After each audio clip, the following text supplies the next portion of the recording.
Kebakaran terjadi di Desa Lampoko, Kecamatan Campalagian, Polewali Mandar, Sulawesi Barat. Bersumber dari satu rumah, api dengan cepat membesar dan menyambar ke bangunan lain. Warga semakin panik karena api merambat ke 5 rumah panggung lainnya yang terbuat dari kayu.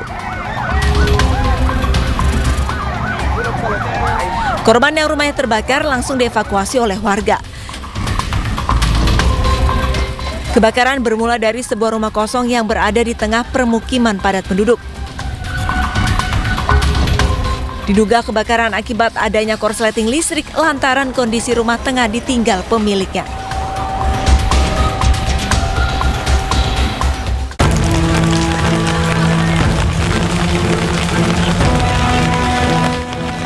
Diterjang angin puting beliung, sebuah pabrik arang yang terletak di Desa Jambu Kulon, Klaten, Jawa Tengah rata dengan tanah. Bangunan semi permanen tersebut ambruk setelah tak kuat menahan kuatnya tiupan angin kencang yang disertai hujan deras. Saat kejadian, 4 orang karyawan yang tengah berada di dalam pabrik berhasil menyelamatkan diri. Namun 1 diantaranya terluka di bagian kepala akibat tertimpa potongan besi. Selain merobohkan bangunan, angin puting beliung yang berlangsung selama 10 menit juga membuat genteng rumah warga berhamburan. Tim Liputan iNews melaporkan. Ya, sementara itu petugas gabungan merazia penyandang masalah kesejahteraan sosial atau PMKS di kawasan Pulau Gadung, Jakarta Timur. Ya, pemirsa, dalam razia ini sejumlah manusia silver dan pengamen diamankan petugas.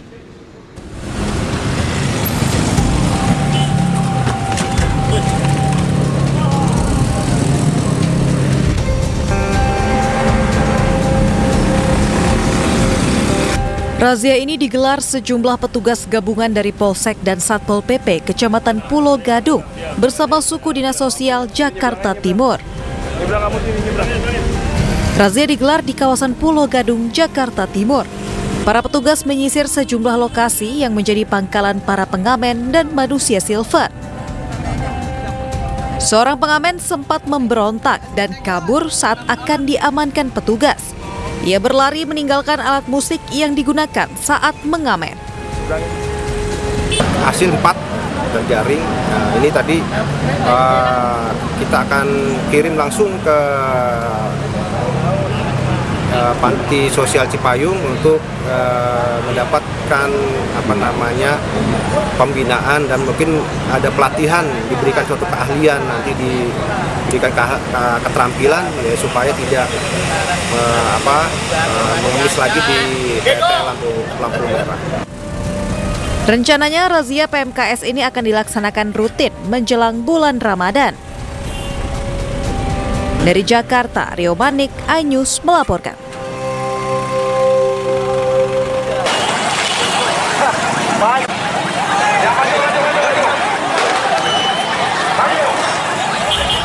Aksi demonstrasi Indonesia Gelap di Kota Makassar, Sulawesi Selatan diwarnai bentrok pada Senin malam. Bentrok berawal saat aksi disusupi oknum yang menolak dibubarkan polisi dan menutup jalan hingga malam hari.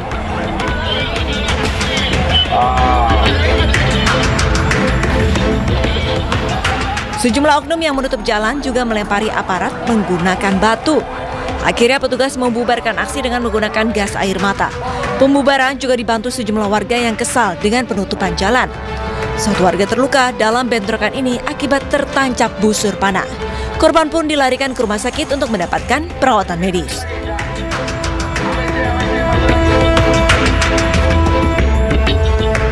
Kita ke informasi berikutnya, pemirsa. Usai menjalani pemeriksaan selama 8 jam di Bareskrim Polri, Kepala Desa Kohot, Arsin ini resmi akhirnya ditahan. Ya, Arsin ditahan bersama 3 tersangka lainnya terkait kasus pagar laut Tangerang.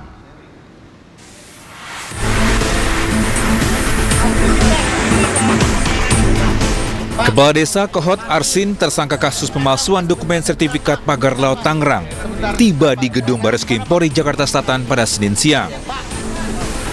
Didampingi kuasa hukumnya, Arsin hadir untuk memenuhi panggilan pemeriksaan pertama usai ditetapkan sebagai tersangka oleh penyidik Direktorat Tindak Pidana Umum Bareskrim Polri. Namun saat ditanya oleh awak media perihal kasus yang menjeratnya, Arsin bergeming dan tak memberikan komentar sepatah kata pun. Wakilnya aja ya? Iya Bang. Bahwa hari ini kami hadir di sini menunjukkan kooperatif ya. Berarti kooperatif, kita ikuti aturan yang mekanisme yang ada. Sekira cukup ya. Usai pemeriksaan selama 8 jam dan digelar perkara internal, penyidik Bareskrim akhirnya menahan Kades Kohot. Arsin ditahan bersama 3 tersangka lainnya, yakni Sekretaris Desa Kohot Ujangkarta serta 2 penerima kuasa berinisial SP dan CE. Kepada 4 orang tersangka, kita putuskan mulai malam ini kita laksanakan penahanan. Kemudian untuk tindak lanjut, setelah melaksanakan penahanan, kami akan segera melengkapi berkas dan berkoordinasi ke JPU untuk proses lebih lanjut. Keempat tersangka kini tahan di Rutan Bareskrim Polri Jakarta Selatan. Penyidik menyebut penahanan dilakukan untuk kemudahan pemeriksaan dan pemberkasan perkara. Dari Jakarta, Rizky Falufi, iNews melaporkan. Sementara itu Pengadilan Militer 208 Jakarta kembali menggelar sidang lanjutan kasus penembakan bos rental mobil di Rest Area Tol Tangerang, Merak. Ya, pemirsa, sidang ketiga ini diagendakan memeriksa 9 saksi, namun 1 saksi berhalangan hadir.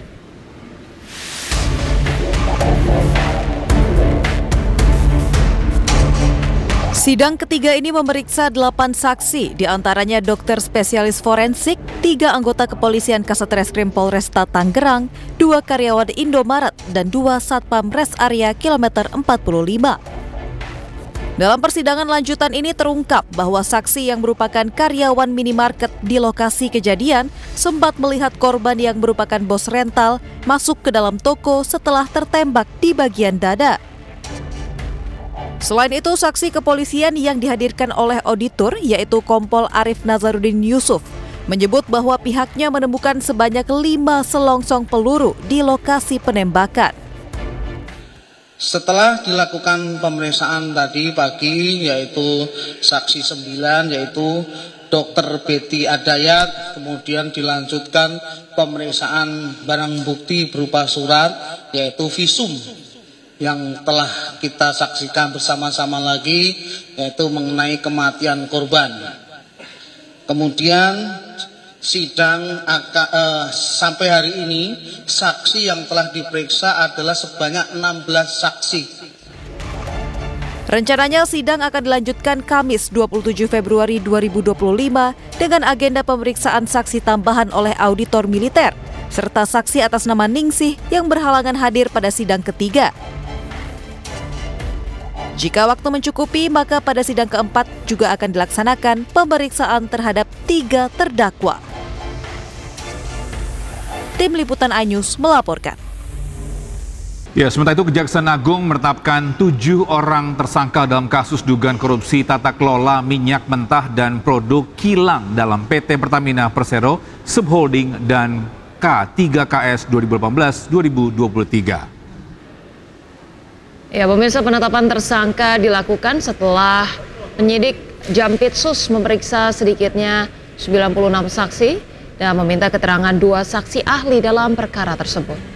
Dari ke-7 tersangka, 4 diantaranya ini merupakan pegawai Pertamina, sementara 3 lainnya dari pihak swasta. Para tersangka akan ditahan selama 20 hari. Akibat tindak pidana korupsi ini, kerugian negara ditaksir mencapai 193,7 triliun rupiah. Dari hasil penggeledahan, penyidik menemukan 5 dus dokumen barang bukti elektronik berupa 15 unit handphone, 1 unit laptop, dan 4 soft file. Barang bukti kini tengah dibawa ke Kejagung dan akan dilakukan tindakan lanjutan. Dan dari hasil pemeriksaan terhadap beberapa orang tersebut yang dilakukan oleh penyidik, maka penyidik berketetapan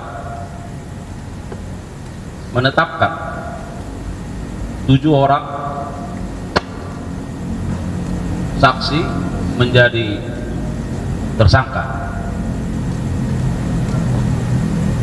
Dan penyidik juga pada jajaran Jampitsus berketetapan melakukan penahanan. Pemirsa, viral sejumlah tenaga kesehatan dan warga di Kecamatan Lewatidahu, Sumba Timur ini menerobos derasnya arus sungai dengan styrofoam. Ya, aksi ini dilakukan untuk melayani posyandu dan pemeriksaan kesehatan warga di seberang sungai.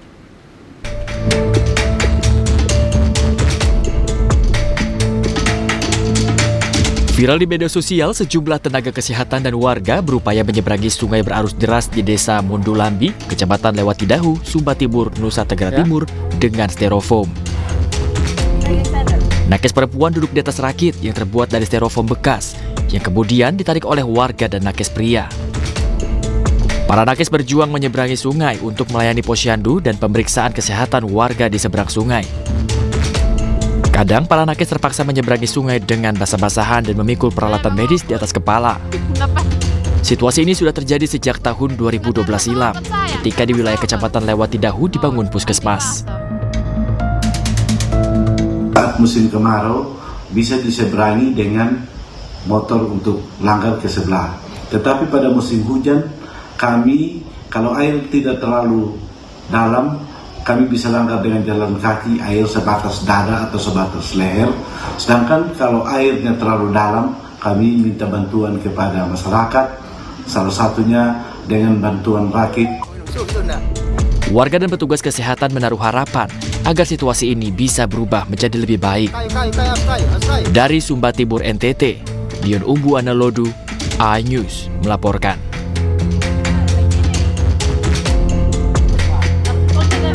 Iya, ini sangat memprihatinkan ya di satu sisi kalau melihat nakes yang kemudian berupaya sebegitu besarnya begitu ya, sampai menyeberang sungai dengan styrofoam, kita ikut salut gitu ya. Tapi di satu sisi prihatin karena berarti concern terhadap fasilitas kesehatan, terhadap keamanan dari petugas kesehatan ini sangat minim gitu. Nah, ini mungkin menjadi masukan untuk mungkin pemerintah setempat atau Pemprov setempat mungkin bisa memfasilitasi mungkin jembatan jembatan penyeberangan.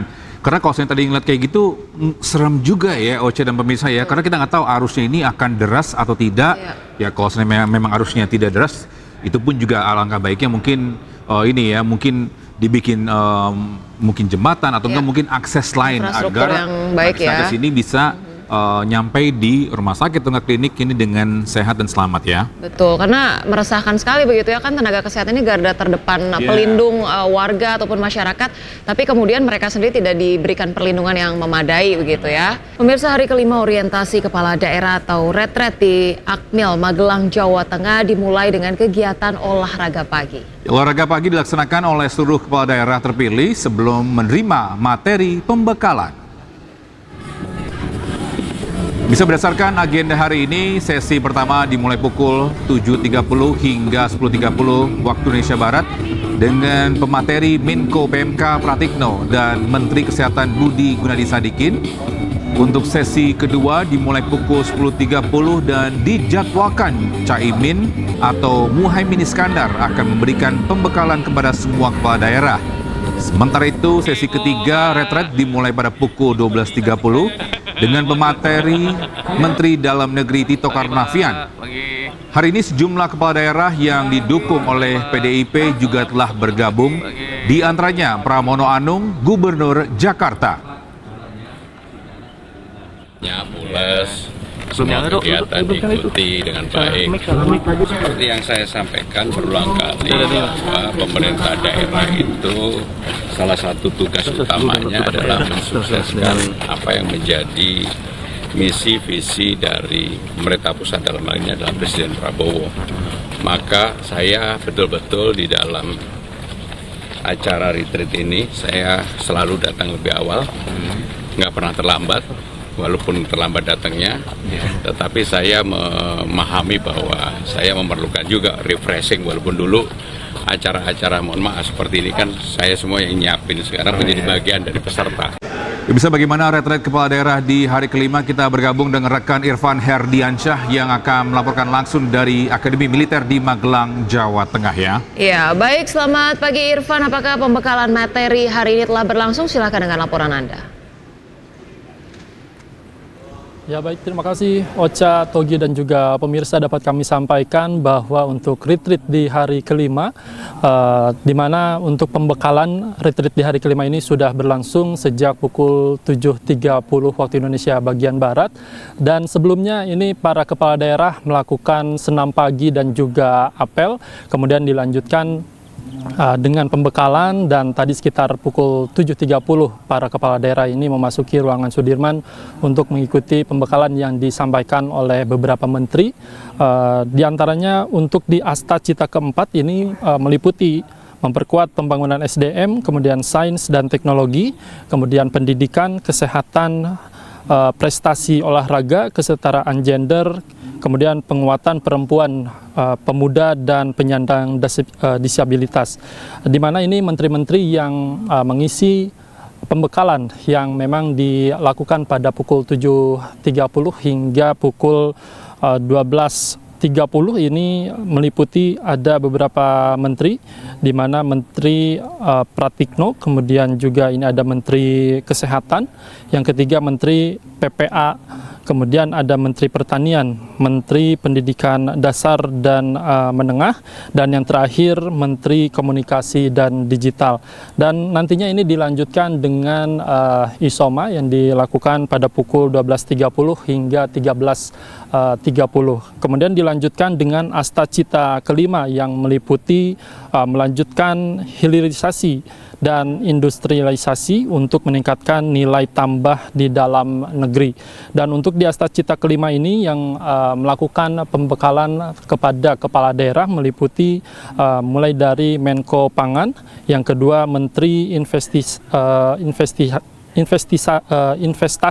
dan Hilirisasi, kemudian Menteri yang ketiga ini Menteri ESDM, yang keempat Menteri Koordinator Bidang Pemberdayaan Masyarakat, dan yang kelima Menteri Desa, yang terakhir Menteri UMKM.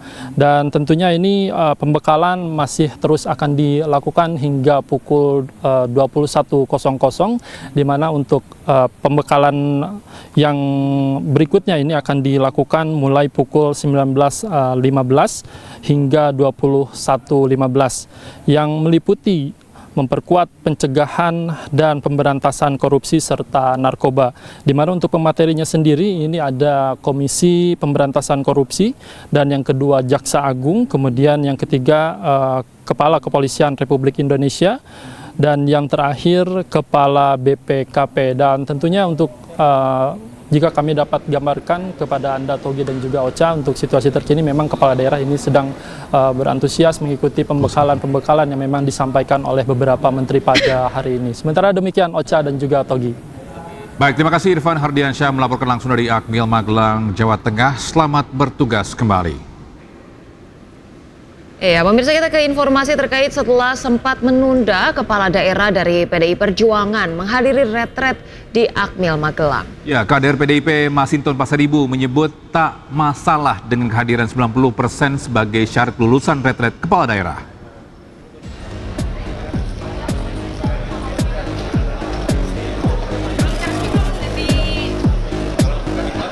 Kepala daerah dari PDI Perjuangan akhirnya mengikuti retret di Akmil, Magelang, Jawa Tengah. Gubernur DKI Jakarta sekaligus kader PDI Perjuangan, Pramono Anung, menyebut tak ingin menjelaskan alasan dirinya baru mengikuti retret di hari keempat. Pramono mengaku telah berkoordinasi dengan Ketua Umum PDI Perjuangan terkait keikutsertaan dirinya di retret ini. Tentunya dengan berbagai pertimbangan, dengan mempertimbangkan sesungguh-sungguhnya apa yang menjadi arahan Ibu Ketua Umum untuk melakukan penundaan. Dan secara khusus saya juga ingin mengucapkan terima kasih atas kesabaran semuanya, terutama kepada Bapak Menteri Dalam Negeri, Pak Wakil Menteri, dan semuanya yang setelah 4 hari lebih ini kita baru mengikuti retreat ini. Sementara itu, Bupati Tapanuli Tengah yang juga kader PDI Perjuangan, Masinton Pasaribu, mengatakan tak ingin ambil pusing dengan syarat kelulusan mengikuti retret yang telah ditetapkan Menteri Dalam Negeri. Masinton menyebut retret ini bukanlah sekolah. Katanya kalau misalkan nggak 90% hadir, ini sertifikatnya nggak lulus, ini tanggapannya gimana nih? Ini kan bukan sekolah. Kalau sertifikatnya cuma keikutsertaan aja itu tercantum? Ya cukup itu aja menurut saya. Karena ngurus masyarakat ini kan bukan dilihat dari kelulusan. Ya, kalau secara syarat kelulusan itu kan secara formal sudah ada di KPU tuh. Syarat-syarat formal pendaftaran itu. Sebelumnya PDI Perjuangan mengeluarkan instruksi yang melarang kepala daerah dari partainya menunda kegiatan retret kepala daerah di Akademi Militer Magelang. Instruksi dikeluarkan dalam bentuk surat dan ditandatangani langsung oleh Ketua Umum PDI Perjuangan Megawati Soekarno Putri. Surat ini berisi instruksi yang ditujukan kepada seluruh kepala daerah dan wakil kepala daerah dari kader PDI Perjuangan untuk tak ikut perjalanan retret di Magelang, Jawa Tengah pada 21 hingga 28 Februari 2025. Dengan keikutsertaan kepala daerah PDI Perjuangan di retret Akmil Magelang, tentunya menjadi pertanyaan sejumlah pihak. Apakah PDI Perjuangan lunak atau untuk kepentingan rakyat? Tim Liputan iNews melaporkan. Masih di iNews Today dari iNews Center Jakarta, pemirsa, pemerintah resmi meluncurkan holding pengelola investasi aset BUMN Danantara. Ya, Danantara akan mengelola dana hingga 15.000 triliun rupiah untuk mendukung proyek strategis negara.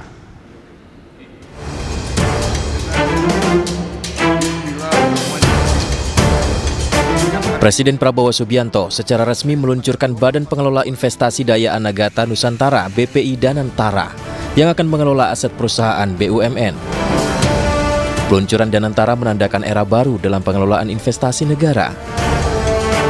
Danantara juga merupakan komitmen pemerintah dalam mewujudkan asta-cita membangun perekonomian Indonesia ke level yang lebih tinggi melalui investasi berkelanjutan.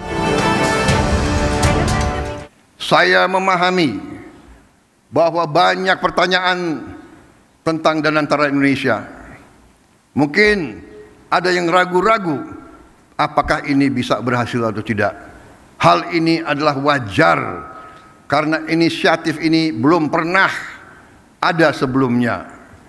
Namun hari ini seluruh rakyat Indonesia patut berbangga karena dengan total aset lebih dari 900 miliar dolar Amerika, Danantara Indonesia akan menjadi salah satu dana kekayaan atau sovereign wealth fund negara terbesar di dunia. Peluncuran Danantara juga dihadiri oleh Presiden ke-6 dan ke-7 RI Susilo Bambang Yudhoyono dan Joko Widodo.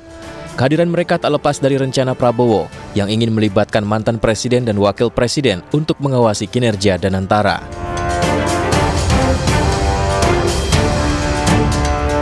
Danantara dibentuk untuk mengelola investasi negara secara optimal.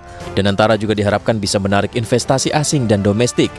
Hadirnya Danantara dinilai bisa mengurangi ketergantungan pada APBN dan utang pemerintah.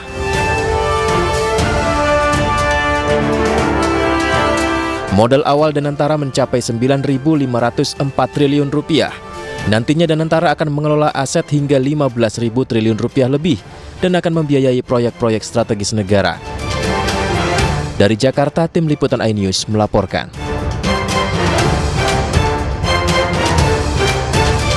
Ya, bisa setelah resmi diluncurkan bagaimana operasional atau kegiatan di Gedung Danantara Jakarta hari ini? Iya, baik, ada Jen Cahyani yang akan melaporkan untuk Anda. Baik, silakan Jen dengan laporannya. Ya, Togi, Ocha, dan juga pemirsa. Sejauh ini kami memantau di kantor Danantara di kawasan Cikini, Jakarta Pusat. Sejak pagi tadi memang belum ada aktivitas yang berarti atau belum ada pergerakan apapun di sini ya. Nah, yang menjadi pertanyaan kita semua di sini setelah kemarin diresmikan oleh Presiden Prabowo Subianto, apakah hari ini Danantara tersebut akan langsung bekerja dengan struktur yang sudah ada? Namun tadi kami pantau memang belum ada kegiatan apapun di kantor Danantara itu sendiri. Dan kami juga bertanya-tanya ya, siapa nanti yang akan mengisi atau staf yang ada di kantor Danantara itu sendiri. Mengetahui dari strukturisasi Danantara sendiri, mulai dari Dewan Pengawas, kemudian dari COO, kemudian holdingnya, CIO dan juga COO-nya sendiri. Ini memang berasal dari kementerian-kementerian, kemudian dari lembaga atau institusi yang memang sudah ada. Nah, yang menjadi pertanyaan, apakah nantinya staf atau karyawan yang akan bekerja di kantor Danantara itu sendiri merupakan akan menjadi hasil dari restrukturisasi dari masing-masing BUMN yang menjadi atau yang bergabung dengan Danantara, mulai dari Bank Mandiri, Bank BRI, kemudian PLN, Pertamina, Telkom, BNI, dan juga Mind ID. Itu yang menjadi pertanyaan kami sekarang, dan kami sekarang masih menunggu adakah nanti ya dari pemegang jabatan di Danantara sendiri yang akan datang langsung ke kantor untuk nantinya memantau dan juga melakukan kegiatan yang tentunya sudah dimandatkan ya oleh Presiden Prabowo Subianto yang kemarin sudah meresmikan Danantara itu sendiri. Dan juga yang masih menjadi pertanyaan kita semua, bagaimana sih pengawasan dari Danantara itu sendiri, mengingat kemarin ada yang mengatakan kalau Danantara itu sendiri tidak bisa tersentuh oleh KPK maupun BPK. Namun nanti akan ada akuntan publik yang akan memantau dari kinerja Danantara itu sendiri untuk nantinya tentu saja dapat menghasilkan investasi untuk jangka panjang bagi Indonesia. Sementara itu Togi dan Ocha. Baik, terima kasih Jen Cahyani atas informasinya melaporkan langsung dari Gedung Danantara Jakarta. Selamat bertugas kembali. Ya, pemirsa, Danantara sendiri merupakan komitmen pemerintah dalam membawa perekonomian Indonesia ke level yang lebih tinggi melalui investasi berkelanjutan. Ya, untuk mewujudkan, Presiden Prabowo ini telah menunjuk sejumlah pengusaha sukses yang juga berkiprah di pemerintahan untuk memimpin Danantara.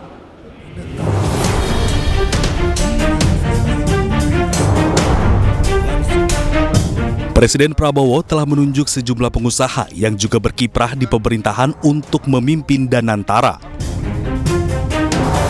Rosan Perkasa Ruslani menjabat sebagai Chief Executive Officer atau CEO Danantara.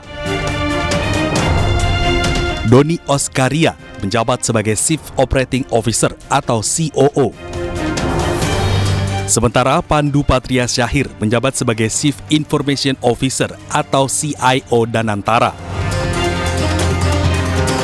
Badan Pengelola Investasi Danantara akan mengelola 7 BUMN dengan target investasi jangka panjang mencapai 15.978 triliun. Dengan rincian, Bank Mandiri dengan investasi sebesar 2.174 triliun. Bank BRI dengan total investasi mencapai 1.965 triliun. Investasi PLN mencapai 1.671 triliun rupiah. Sementara Pertamina mencapai 1.412 triliun. Sementara investasi Bank BNI mencapai 1.089 triliun rupiah. Telkom Indonesia 318 triliun. Dan Mind ID 259 triliun rupiah.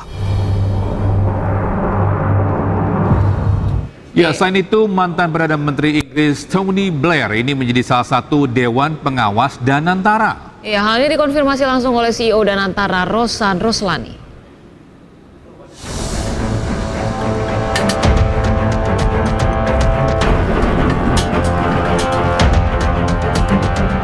Mantan Perdana Menteri Inggris Tony Blair menjadi salah satu Dewan Pengawas Danantara. Masuknya Blair ke jajaran Dewan Pengawas dibenarkan oleh CEO BPI Danantara Rosan Ruslani. Pak Rosan benar Pak, Tony Blair jadi Dewan Pengawas untuk Danantara ya Pak? Iya, salah satunya. Tony Blair yang memiliki nama lengkap Sir Anthony Charles Linton Blair lahir di Edinburgh, Skotlandia pada 6 Mei 1953 dan merupakan pengacara lulusan Universitas Oxford.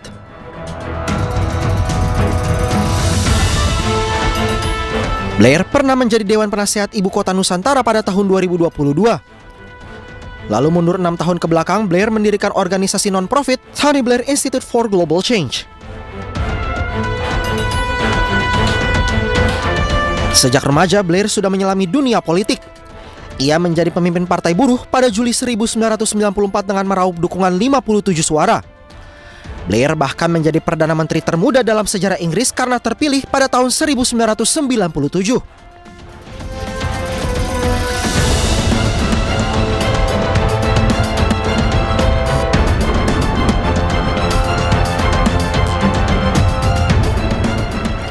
Penunjukan Tony Blair ini diharapkan dapat memperkuat posisi Danantara sebagai lembaga pengelola investasi strategis Indonesia.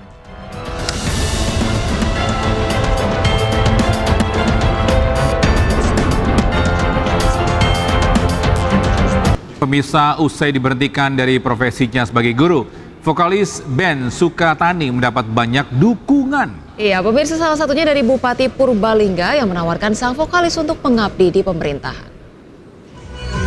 Fire polisi! Fire polisi! Fire polisi! Surabaya polisi! Lagu band Sukatani yang mengkritik kepolisian ini semakin viral. Apalagi usai sang vokalis dikabarkan tak lagi bekerja sebagai guru di SDIT Mutiara Hati di Purwareja, Klampok, Banjarnegara, Jawa Tengah. Usai dikabarkan dipecat dari tempatnya mengajar, dukungan terus mengalir untuk vokalis band Sukatani, Novi Citra Indriati. Salah satunya dari Bupati Purbalingga, Fahmi Muhammad Hanif. Bupati menawarkan Novi untuk mengabdi menjadi guru. Warahmatullahi wabarakatuh. Saya Fahmi Muhammad Hanif, Bupati Kabupaten Purbalingga. Saat ini sedang retreat di Magelang bersama dengan seluruh kepala daerah dari seluruh Indonesia. Berkaitan dengan isu yang sedang viral di berbagai sosial media terkait band Sukatani yang berasal dari Kabupaten Purbalingga, dan juga berkaitan dengan isu yang beredar keluarnya Mbak Novi dari salah satu guru di sekolah dasar. Saya Fahmi Muhammad Hanif, Bupati Kabupaten Purbalingga, dengan tangan terbuka siap menerima Mbak Novi jika Mbak Novi berkenan untuk mengabdi di sekolah di Kabupaten Purbalingga. Insya Allah saya selaku pemerintah Kabupaten Purbalingga siap memfasilitasi dan siap mensupport. Itu saja dari saya, terima kasih banyak. Wassalamualaikum warahmatullahi wabarakatuh. Tawaran Bupati Purbalingga disambut baik pihak keluarga Novi Citra Indriati. Keluarga mendukung penuh dan berharap nasib anaknya menjadi lebih baik. Ya, semoga harapan saya sebagai orang tua dari Novi, anak saya, mudah-mudahan Bapak Bupati bisa membantu anak saya setelah ada kejadian kayak gini. Mudah-mudahan kedepannya lebih baik dan bisa mengangkat desa kami tempat tinggal. Oh, ada orang guru ini jadi gini, jadi lebih baik lah. Ya monggo, persilakan Mbok. Mudah-mudahan jadi ASN atau guru di mana. Saya orang tua ya mendukung sepenuhnya itu, Mas. Novi membentuk grup band Sukatani bersama sang suami dan mendapat tawaran tampil manggung di sejumlah kota. Orang tua Novi baru mengetahui anaknya menjadi viral di sejumlah laman media sosial setelah diberitahu oleh kerabatnya. Sebelumnya, lagu yang syarat bermuatan kritik untuk kepolisian ini sempat diduga berimbas pada pemecatan Novi yang sebelumnya berkarir sebagai guru. Dari Purbalingga, Jawa Tengah, Catur iNews melaporkan. Pemirsa, sebelumnya vokalis grup band Sukatani Novi Citra dipecat dari pekerjaannya sebagai guru usai muncul tanpa topeng untuk meminta maaf kepada Polri terkait dengan lagu Bayar Bayar Bayar.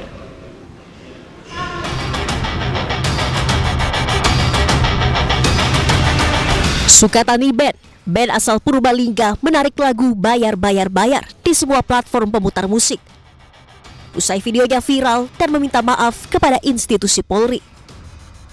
Viralnya lagu Bayar Bayar Bayar juga berujung pada pemecatan vokalis band Sukatani Novi Citra Indriati alias Twister Angel dari pekerjaannya sebagai guru di Sekolah Dasar Islam Terpadu Mutiara Hati di Desa Klampok, Kabupaten Banjarnegara, Jawa Tengah. Meski demikian, pihak sekolah membantah pemecatan Novi dilakukan imbas dirilisnya lagu yang mengkritik institusi Polri, melainkan karena pelanggaran kode etik terkait syariat Islam. Ditemukanlah pelanggaran di kode etik seperti itu, sehingga yayasan itu mengeluarkan surat pemberhentian di tanggal 6 Februari, hari Kamis seperti itu. Kode etik yang dilanggar adalah tentang pelanggaran syariat Islam. Nah, di situ di poin 1 memang berbunyi pelanggaran pada syariat Islam itu menjadi dasar seorang karyawan guru itu ya di lembaga kami, di yayasan kami maksudnya, itu memang mendapatkan sanksi berupa PHK seperti itu. Sementara itu, Menteri Hak Asasi Manusia Natalius Pigai menyatakan saat ini Kementerian HAM tengah mengecek kebenaran informasi dugaan pemecatan vokalis band Sukatani Novi Citra sebagai guru.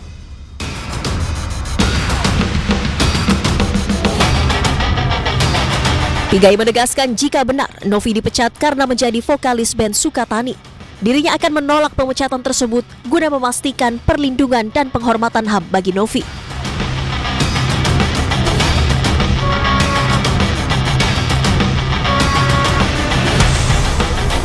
Selanjutnya, Menteri HAM mempersilahkan Novi untuk melaporkan pemecatan tersebut kepada kantor wilayah Jawa Tengah maupun langsung ke kantor pusat Kementerian HAM.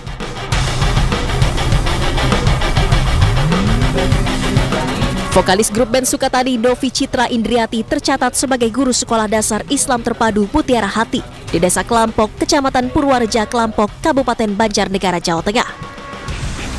Akan tetapi, status data pokok pendidikan Novi sudah tidak aktif sejak Kamis 13 Februari 2025. Tim Liputan iNews melaporkan. Kita ke informasi lainnya, pemirsa. Jelang bulan suci Ramadan, beberapa komoditas pangan di Pasar Kebayoran, Jakarta mengalami peningkatan harga. Iya, pemirsa, harga pangan yang naik diantaranya adalah cabai dan bawang merah dan telah terjadi sejak sebulan terakhir. Hari ini harga bawang merah di Pasar Kebayoran Jakarta naik dari Rp35.000 menjadi Rp40.000 per kilogram. Cabai merah juga mengalami kenaikan harga dari Rp80.000 per kilogram menjadi Rp100.000 per kilogram.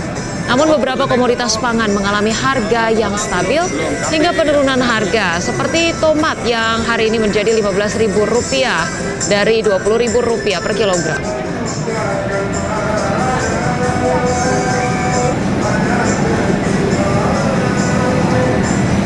Iya, pemirsa, lantas bagaimana pantauan harga di pasar lain di Jakarta? Langsung saja kita bergabung dengan Henry Aprila di Pasar Manggarai, Jakarta Selatan. Baik, selamat pagi Henry. Berdasarkan pantauan Anda, ini bahan sembako apa saja yang mengalami kenaikan harga? Silakan dengan informasinya. Ya baik, selamat pagi Togi, Ocha dan juga pemirsa. Kalau pantauan kami di pasar yang ada di sekitaran Manggarai ini, kami pantau sejumlah harga komoditas pangan memang sudah cukup meningkat ataupun sudah mulai naik harganya seperti itu. Kalau kemudian kami pantau juga informasi yang kami sempat tanyakan kepada salah satu penjual, ini ada beberapa harga komoditas pangan yang sedang meningkat, seperti halnya cabai merah, kemudian juga ada bawang, bahkan ini di tangan kami saat ini ada kentang yang juga sedang mengalami peningkatan harga. Kalau kami pantau juga memang ini peningkatan harga dikarenakan selain hanya petani yang sedang gagal panen ataupun sedang tidak panen, kemudian juga ada pun juga kendala lainnya seperti halnya cuaca yang juga ini yang menyebabkan satu kendala dari peningkatan harga itu sendiri. Peningkatannya tidak cukup signifikan, berbeda dengan di tahun 2024 kemarin menjelang bulan suci Ramadan. Peningkatan harga komoditas pangan ini cukup meningkat dan melambung cukup tinggi. Namun kalau di tahun 2025 ini sejumlah harga komoditas pangan ini sudah mulai meningkat, namun tidak signifikan ataupun melambung seperti halnya di tahun 2024. Kalau kami tanya langsung kira-kira ke penjualnya ada harga apa saja yang naik selain hanya tadi yang kami sebutkan, kemudian apa sih sebenarnya penyebab dari peningkatan ini sendiri. Nah, kita sudah bersama dengan salah satu penjual di Pasar Manggarai ini. Halo, selamat siang Ibu. Dengan Ibu siapa kalau boleh tahu? Ibu Pia. Ibu Pia, kalau boleh tahu ini harga komoditas pangan apa saja yang kira-kira sudah mulai meningkat ini jelang Ramadan? Ada cabai, terus ada selain cabai juga ada kelapa, wortel, kentang yang sekarang mulai naik lagi, bawang-bawangan sekarang udah mulai naik. Sekarang yang stabil hanya sayuran saja kayak semacam kangkung, bayam, sawi putih, labu siam dan jagung. Nah, ini kan banyak peminatnya itu cabai ya, dengan bawang. Nah, ini harga yang cukup naik itu berapa sih dari sebelumnya berapa, kemudian sekarang jadi berapa? Sebelumnya itu sekilo bisa 50.000, sekarang sudah 100.000. Nah, ini cukup meningkat sekali. Kalau boleh tahu penyebabnya apa sih kira-kira dari peningkatan harga itu sendiri? Kemungkinan bisa jadi cuaca, terus petaninya mungkin karena cuacanya mungkin ya petaninya itu agak berkurang gitulah. Ya, panennya jadi lebih berkurang. Ya, baik Ibu, sebelumnya terima kasih dan selamat melanjutkan aktivitasnya kembali. Nah, kalau kami sedikit tunjukkan kembali, memang ternyata harapan daripada penjual, informasi yang kami terima dari penjual, kemudian juga pembeli, mereka mengharapkan harga komoditas pangan untuk menjelang bulan suci Ramadan ini bisa stabil kembali, kemudian juga mereka dapat membeli atau mempersiapkan jelang bulan suci Ramadan untuk nantinya berbuka puasa pertama kali, kemudian juga untuk sahur pertama kali ini dapat membeli bahan-bahan dengan harga yang stabil, kemudian pemerintah juga dapat memberikan aturan-aturan terbaiknya untuk harga komoditas pangan ini sendiri. Togi dan juga Ocha. Baik, terima kasih Henry atas laporannya langsung dari Pasar Manggarai, Jakarta Selatan. Selamat bertugas kembali, Henry.